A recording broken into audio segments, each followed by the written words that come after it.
Hey everyone, and welcome back to another video. In this video, I'm going to show you how to use a Whirlpool oven. Now this video is going to be particularly useful for individuals. Let's say that you have a Whirlpool oven and you want to go ahead and learn how to use it. How do you actually go ahead about doing so? Now there's two steps to actually using the oven. The way I think about it is that first you want to go ahead and preheat the oven. So in order to preheat it, just go ahead and click on bake or broil depending on what mode of heating you want.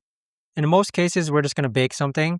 And then we're going to use the arrows to adjust the time or the temperature. And then so let's go ahead and set it to 170 degrees and then click on this start button here. And as you can see, it now says preheating and that the oven is on.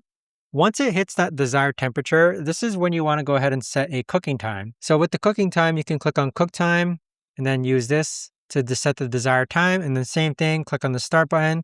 And that'll go ahead and start a countdown timer for the cooking time at that temperature. Now, if you want to go ahead and stop the oven, you can click on the X button here, and that'll go ahead and turn off your Whirlpool oven. But if you guys know of a better or easier way to actually do this, let me know in the comments down below.